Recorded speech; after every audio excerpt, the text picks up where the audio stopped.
Alors que la connexion du chef d'orchestre s'active, le lien de chacun avec Seo Jun est renforcé par 5 points. Alors que les garçons continuaient à chanter, ils remarquèrent une différence remarquable dans leur performance, elle dépassait leur niveau habituel, comme si un talent caché s'était éveillé en eux. Jin suggère d'essayer quelque chose de nouveau, peut-être leur propre chanson, et Yajin soutient l'idée en proposant une ballade apaisante de leur album qui pourrait également servir de berceuse. Ils discutent avec enthousiasme du concept, et Seo Jun ne peut cacher son sourire de fierté. Cependant, Seo Jun savait qu'il ne pouvait pas activer cette compétence à volonté. La clé de l'activation du dispositif résidait dans le lien entre lui et les connecteurs. Au départ, il s'attendait à ce qu'il faille des mois d'efforts pour réunir les conditions nécessaires, il était donc étonnant qu'ils y soient parvenus en une seule tentative. Pendant ce temps, Seo Jun-chan, qui avait filmé avec diligence toute la performance, restait sans voix, son visage reflétant un mélange d'étonnement et d'excitation.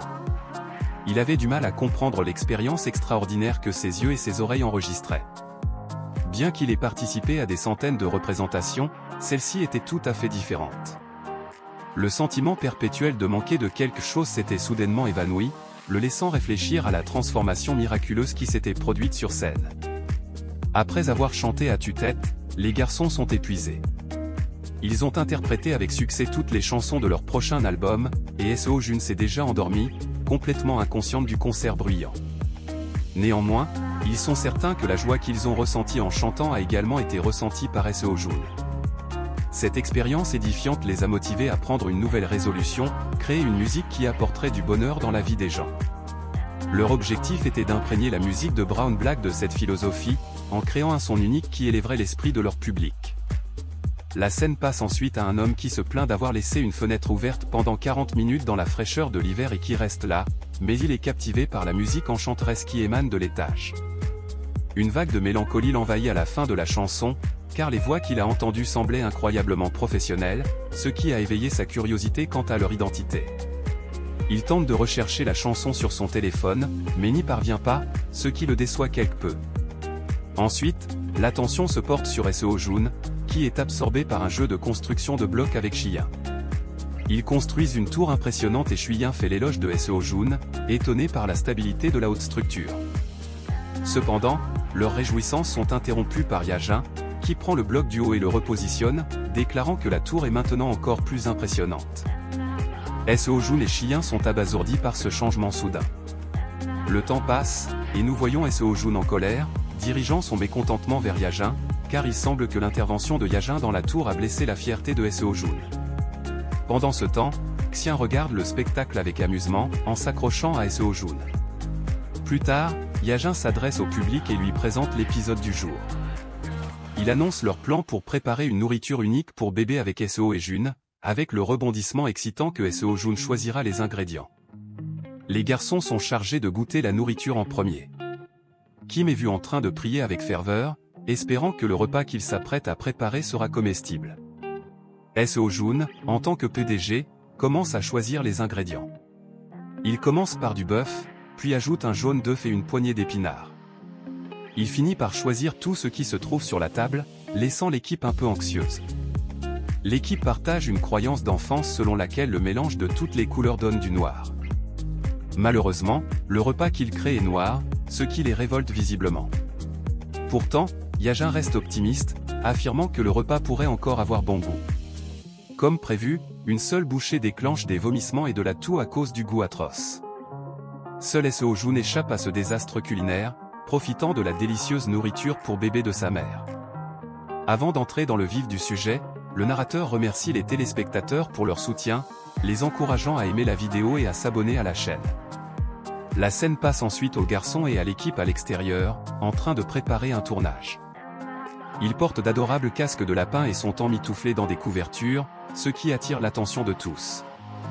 Bien qu'il se sente un peu mal à l'aise, Seo Jun choisit d'ignorer sa gêne parce que la joie de ses coéquipiers lui est précieuse. L'équipe se prépare pour son premier concert en plein air et, alors qu'elle commence à jouer, la connexion avec le chef d'orchestre s'active soudainement. Seo Jun est perplexe mais pas vraiment choqué, car il avait prévu que la compétence pourrait se réactiver.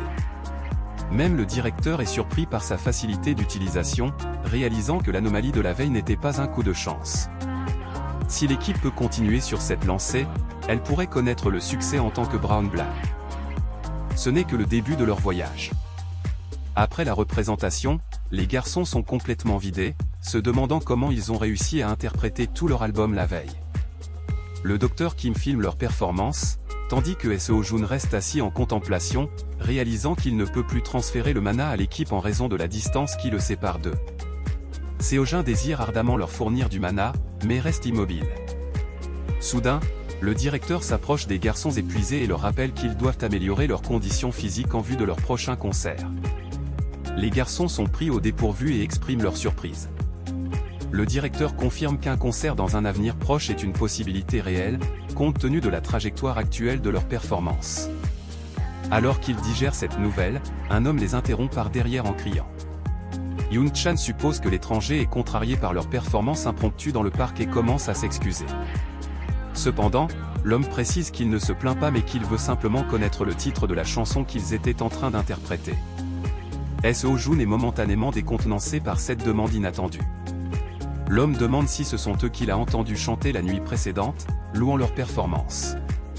Seo-Jun confirme que c'était bien eux, et ils informent l'homme que le titre de la chanson est le Start. Les garçons se rassemblent pour rencontrer leurs fans, et l'homme les couvre de compliments sur leur chant et leur danse. Il exprime sa frustration de ne pas avoir trouvé la chanson en ligne, et Seo-Jun explique qu'ils sont encore dans la phase de pré-début, produisant du contenu varié pour leur chaîne YouTube. L'homme décide qu'il a assez abusé de leur temps et tend une feuille blanche aux garçons, les laissant momentanément perplexes. Seo-Jun comprend rapidement la demande tacite de l'homme et suggère de lui donner leurs autographes. La suggestion laisse les garçons abasourdis, mais ils signent leur nom pour l'homme. Celui-ci les remercie et promet d'acheter leur premier album lorsqu'il sera disponible. Le Dr Kim filme cet échange sincère avec son appareil photo, laissant Seo-Jun ravi. Seo-Jun réfléchit à l'expérience joyeuse de la journée et encourage les garçons à sourire. Les garçons pleurent de bonheur. Ils se rassemblent autour de Seo-Jun et du Dr Kim, la voix étranglée par l'émotion alors qu'ils expriment à quel point ils ont été touchés par les éloges qu'ils ont reçus. Malgré leurs craintes et leur longue pratique, ils ont été validés. Renouvelés dans leur esprit, ils s'engagent à redoubler d'efforts à l'avenir. Incapable de réprimer ses propres sentiments, Seo-Jun se joint à leur catharsis, et une vague d'émotions partagées envahit le groupe, conduisant à une compétition amicale de pleurs. Au bout d'un certain temps, la journée se termine par le retour du groupe à la maison pour décorer un sapin de Noël ensemble. Il est difficile pour eux d'accepter qu'ils doivent faire leurs adieux à Seo-Jun après cette nuit. Ils ne s'attendaient pas à ce que les 48 heures passées ensemble passent si vite. Kim reconnaît qu'il y aura un vide immense lorsqu'ils retourneront dans leur dortoir. Yajin fait écho à ce sentiment, tandis que On-Yoon avoue qu'ils sont devenus incroyablement proches de Seo-Jun, ce qui rend le départ difficile. Park, toujours optimiste, leur rappelle de se forger de beaux souvenirs avec Seo-Jun pendant le temps précieux qu'il leur reste. Park éteint alors les lumières, surprenant Seo-Jun. Seo-Jun se demande pourquoi les lumières ont été éteintes alors qu'il voulait admirer l'arbre de Noël un peu plus longtemps. Park tend un interrupteur à Seo-Jun et lui propose de l'actionner ensemble en comptant jusqu'à 1, 2, 3. Lorsqu'ils appuient sur l'interrupteur, Seo-Jun assiste à un spectacle enchanteur, l'arbre de Noël scintille de mille feux. Ils échangent des cadeaux et promettent à Seo-Jun que leurs chemins se croiseront à nouveau. Seo-Jun ne peut s'empêcher de bouillonner de joie. La scène passe à Seo-Jun de retour à la maison, assis sur les genoux de sa mère, débordant de bonheur. Son père aperçoit l'arbre de Noël que les garçons leur ont offert.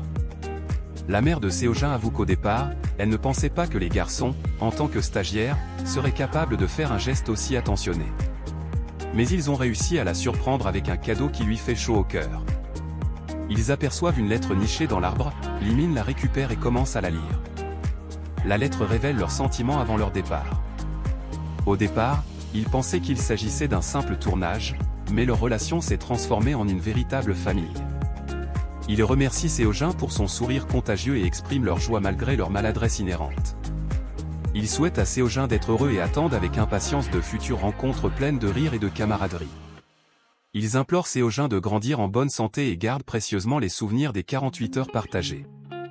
À la lecture de cette lettre sincère, Seo-Jun et sa famille ressentent une grande chaleur.